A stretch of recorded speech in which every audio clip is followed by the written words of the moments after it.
This lady just don't get it. This lady just can't get it. Stephanie White, have your team's back for a change. When are you going to put your foot down and have the people in your locker rooms back? This dingbat of a coach is at the podium defending DiJonai Carrington versus Sophie Cunningham. What is going on, man? Stephanie White, this lady is an agent. This lady is there to sabotage Caitlin Clark. Something went very wrong the moment Sophie Cunningham hit the floor, because what looked like another heated WNBA moment quickly turned into a controversy nobody saw coming. But here's the twist. The foul may not be the part that puts Carrington in the biggest trouble. What happened afterward is where this story gets seriously strange. Yeah, so Carrington is a dirty player, probably the dirtiest player in the league. And then she has the audacity to go online right after her ejection and claim that she got ejected because of racism. She definitely learned well from Angel Reese. Whenever something goes against you, just pull out that race card. I think she's jealous of my natural blonde hair. She'll never have this hair. I literally got clotheslined in the air, and this clown has to turn it into race. Her level of IQ needs to be studied for generations. But anyways, it was an easy dub for us. The moment Sophie Cunningham went down, the game stopped feeling like a normal basketball game and started looking like the latest chapter in a rivalry that refuses to stay on the court. DJ Carrington had already been playing with the kind of intensity that makes every possession feel personal. But the collision with Cunningham pushed everything over the edge. Hey, the WNBA is the gift that keeps on giving. The latest is a clothesline foul on Sophie Cunningham by Djonai Carrington, the woman that went on an incredibly racist rant against cab driver and, of course, knocked the hell out of Caitlin Clark from behind her rookie year. But that's okay. I'm not mad at that kind of basketball. That's all good. But the problem is after. It was white privilege. White girl goes to the basket. African-American woman knocks her on her ass, clothesline her, knocks her down, upgraded to a flagrant 2. The contact was reviewed, the officials upgraded it to a flagrant 2, and Carrington was ejected. And that should have been the end of the drama, right? Absolutely not. Because Carrington didn't simply disappear into the locker room and let the controversy cool down. You guys, what's gonna happen? Sophie is not Caitlin Clark. Sophie is from the show me. She want all the smoke. Sophie say, pull up. She's ready for battle. And that's exactly what she said, man, in so many words. So if you guys don't know, DiJonai Carrington was ejected from the game for literally giving Sophie Cunningham a clothesline from hell. She hit her with the Undertaker signature move. She down her flipped up and down. From the locker room, she posted a message that immediately poured gasoline onto an already burning internet. Within minutes, fans were dissecting every word, arguing over what she meant, and turning the incident into something much bigger than one foul. Yep, this ghetto thug, DiJonai Carrington on your screen, she cannot play another WNBA game ever again. This ghetto thug you see on your screen, Djonai Carrington, posted white privilege and tagged the Indiana Fever after she got ejected after raking Sophie Cunningham across the head. When you can literally injure yourself and get injured in multiple ways, Djonai Carrington raked Sophie Cunningham across the head. It got reviewed by the officials. They ended up and deemed it as a flagrant foul too and ejected her from the game.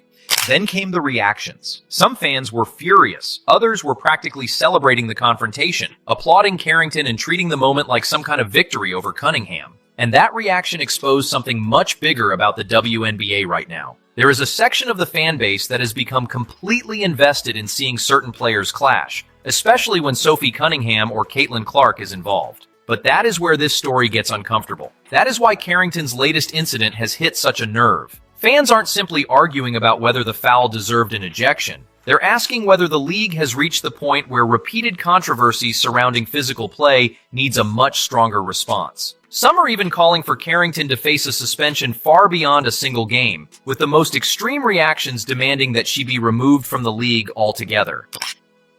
DiJonai needs to be suspended, and not for the foul. I don't believe DiJonai Carrington's foul was suspension worthy. I think it was flagrant 2 worthy, obviously flagrant 2 worthy.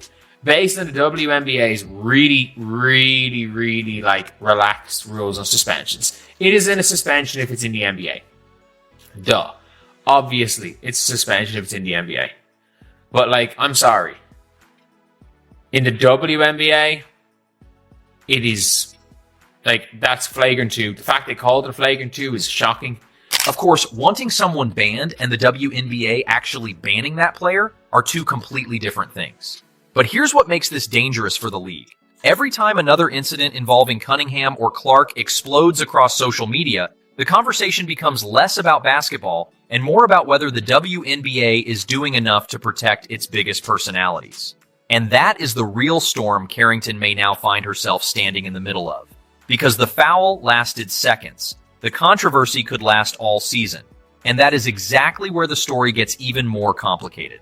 Because while everyone was arguing about Carrington's ejection, another piece of the game suddenly became a major talking point. Caitlin Clark's technical foul. For a moment, it looked like Indiana might foul. So now, instead of one controversy, there were two completely different disciplinary conversations happening around the same game. And that contrast is important. Because Carrington's foul was reviewed on the court and upgraded to a flagrant 2, which automatically sent her to the locker room, the officials determined that the contact met the league's threshold for an excessive foul. While Fever coach Stephanie White later said she did not believe Carrington intentionally went for Cunningham's neck. I'm going to be honest, I don't watch this garbage league, but I had to get in on the action after seeing that ejection. So I went all in on Kalshi for Indiana to win this game. I had some sweat coming out my cheeks at the end there. Don't make it that close again, buddy, or else I'm calling Enos Kanter to show you what's good. Thank you. That's fine. I wouldn't watch this circus either. Literally, the only exciting thing about this league are the cat fights. Because we all know a middle school boys team can destroy any team in this league, especially when we got players who can't make wide open layups like Sid the Sloth. It truly is an embarrassment. That detail matters because the internet had already decided what happened. Online, people weren't debating whether the play was physical. They were debating intent, punishment, history, and whether the WNBA has a bigger problem on its hands. Then Carrington's argument. And predictably, the reactions were all over the place. Some fans defended Carrington and argued that she had a reason for making the post, while others were completely baffled, asking how the incident could be interpreted as racial bias when the officials had reviewed the play and issued a flagrant 2. Then, Sophie Cunningham was asked about it, and Cunningham's response was noticeably calmer than the internet's. She said she believed the foul was unnecessary and characterized it as intentional. But she also pointed out something that immediately became ammunition for both sides of the debate. She had previously been ejected for a similar foul and believed she deserved that ejection too. In other words, Cunningham wasn't exactly standing there asking the league to launch World War III. She basically said, "You hit me. The officials made their decision. Let's move on." And somehow, that may have made the whole thing even more interesting. DiJonai Carrington's foul was upgraded to a flagrant 2 on Sophie Cunningham. She was ultimately ejected from the game against the Indiana Fever. Then she takes her to the locker room, and the first thing she does is run to Twitter and say, "White privilege." Where's the white privilege in this? Are you serious? Oh no, you lucky she ain't just knock your ass out. But I will tell you this, you can definitely expect a multiple game suspension from the WNBA. It's the weighted wire. Cunningham wasn't trying to turn the moment into a revenge movie. She wasn't calling for Carrington to be banned, and she wasn't demanding some dramatic league-wide punishment. She was essentially saying that the officials handled it, and that put the pressure back where it belonged, on the WNBA. And now, the league has to decide what happens next. Will Carrington receive an additional suspension? Will the league determine that the flagrant 2 and ejection were enough? Or will the social media controversy become part of the disciplinary conversation? Those are the questions fans are waiting to see answered. But here's where the story gets bigger than Carrington and Cunningham. Sophie Cunningham has become one of those players who seems to attract controversy everywhere she goes. Partly because she does not exactly play like someone trying to avoid attention. She has openly put Caitlin Clark on the same team and put a nationally watched Indiana Fever game in the middle of it. And suddenly, every hard foul becomes a potential headline. That is the environment the WNBA is operating in right now. Every incident gets replayed, every reaction gets clipped, and every social media post gets analyzed like it was evidence in a courtroom. Dingbat white, bonehead. The lady has no idea what she's doing. She's in over her head. She's way over her head when it comes to this job. She needs to go back to being head coaches of teams that nobody really gives a damn about. And it's that simple. Take a listen to Stephanie White defending DiJonai Carrington.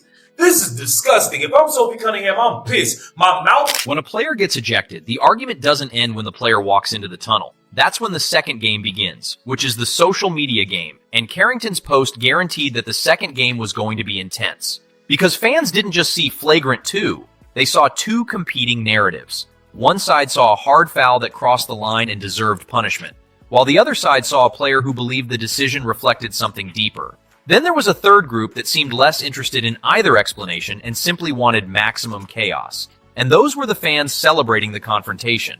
This is where things get uncomfortable. There were people online applauding Carrington for the hit and treating Cunningham like she had somehow lost the encounter. The first reporting said magnified the attention, but Sophie Cunningham has developed her own reputation as someone who isn't afraid of confrontation. So when Carrington and Cunningham collided, it wasn't just another foul to the people watching. It became a symbol. For some, it represented what they believe is excessive physicality around the Fever. For others, it represented Carrington refusing to back down. And for everyone else, it was the latest WNBA controversy to dominate the timeline. That's how hard she hit her across the court, bruh. But Sophie Cunningham then turned around and said, "Hold up, what you do that for, you stupid?" See, I would say it, but y'all know I can't say the rest because YouTube be on some, But with all of that being said, we have to look at DiJonai Carrington as what she is. And she is a criminal. She needs to be put out of the league now. There needs to be no suspension. She needs to be banned from all WNBA actions. But there is another reason this incident has people looking backward. Carrington has been involved in previous controversies with Clark, including the widely discussed 2024 incident in which she made contact around Clark's eye during a game.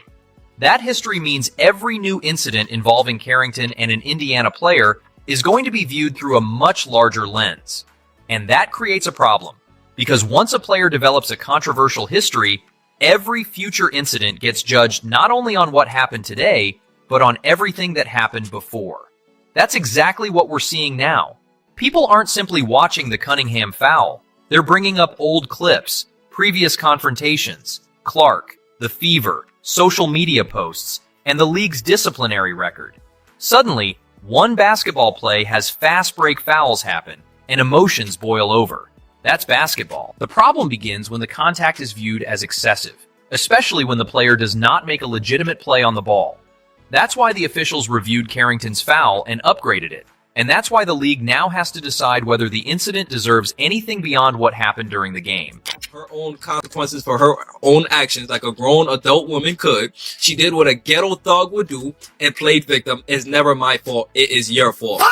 Once again, DiJonai Carrington, she might actually have a mental illness. She's a loose screw at this point. She's a loose screw. You can't have her around a professional environment. You don't know what she's gonna do or what she's going to say. She's been on platforms going down to Alyssa Smith, her former partner, just airing out business, unprofessional. It appears she is. Meanwhile, Cunningham walked away from the controversy with something that almost nobody expected. She looked remarkably unfazed. She made her position clear, said the contact was unnecessary, and then kept moving. That may actually be the most Sophie Cunningham thing imaginable, because while the internet was fighting a civil war over her name, she was basically saying, I can handle it. And that brings us back to the strange reality of the WNBA in 2026. The league has never had more attention, but with that attention comes something else. Every argument becomes bigger, every confrontation becomes more viral, and every player from Sophie, and not from Caitlin, but from the league. Because the real question isn't whether fans think Carrington should be banned forever. Fans can demand anything. The real question is what the WNBA decides the appropriate punishment should be after reviewing the incident and everything surrounding it. And whatever that decision is, you already know what happens next. One side will say the league went too far. The other will say it didn't go far enough. Someone will dig up an old clip. Someone will post another screenshot. And someone will turn the whole thing into a 3-hour argument. I thought they were going to call a flagrant one. But, it's clearly, so obviously a flagrant 2. She makes no attempt at going for the ball here. She's not even close to the ball. And even if she gets the ball, she closes her elbow and drags her down by the head. She clotheslines her by the head. It is so obviously. It is Even if it's like it looks so obviously intentional, even if it's not intentional, it is so reckless that it's a flagrant 2. Doesn't matter. And somehow, by tomorrow morning, a basketball game that ended 90-86 will be remembered less for the score than for one collision that sent the entire WNBA internet into meltdown. Because in this league right now, the final buzzer doesn't necessarily end the game. Sometimes, that's when the real drama begins. And just when it looked like the controversy might finally cool down, another question started taking over the conversation. What exactly should the WNBA do next? Because an ejection handles the immediate moment, but it doesn't necessarily settle the larger issue. But here's the problem with that argument. A fan's punishment and an actual league punishment are two completely different things. The WNBA has to judge the play, the circumstances, the player's history, and the applicable rules. The first siming that intengejump of the Orsamtep Weedlebat and honorest kicking. Every time Caitlin Clark is involved, the microscope gets bigger. And every time Sophie Cunningham gets involved, the temperature rises. When you combine both with a controversial ejection, you've just created the perfect recipe for another WNBA internet explosion. But Cunningham's response is worth remembering. Instead of escalating the situation, she essentially said she believed the league would handle it. She made her feelings about the foul clear, but she didn't turn the post-game interview into a courtroom drama. Why wouldn't you subscribe? Already knowing the regimen and the requirement, make sure that you tap into the With It Wire on all social media platforms. But let's get into this real quick. So I'm watching the game, Sophie Cunningham going on a fast break. And again, DiJonai Carrington, you're not going for the ball. You literally went straight for her cranium. So I don't know why you see her screaming white privilege after that. Don't deflect from the malicious, the blatant, and overly aggressive foul that you just created. That again, if the WNBA does not suspend you for multiple games. That distinction matters because there is a difference between saying that was unnecessary and I believe it was intentional and demanding that someone's career be destroyed. Fans can be furious, players can be emotional, and commentators can debate it for hours. But ultimately, the league has to make the decision. And now Carrington has to live with whatever comes next. Because the moment you get ejected in a nationally watched game, the footage doesn't disappear. It gets replayed from 20 different angles. Slow motion makes every movement look 10 times more dramatic. Social media adds captions. Fans add theories. And suddenly one moment becomes the defining image of an entire night. That's the modern WNBA. The basketball happens on the court. The trial happens online. And the verdict changes every 5 minutes. So while fans continue arguing over whether Carrington crossed the line, one thing is already obvious. This story isn't disappearing anytime soon, because the next announcement from the league could completely change the conversation. If there is additional Sophie Cunningham does best, showing up, playing physical, and refusing to act intimidated by anybody. Which means the next time these teams meet, don't expect anyone to forget what happened. The foul may be over, the ejection may be over, and the tweets may eventually disappear into the endless social media feed. But the tension could be just getting started.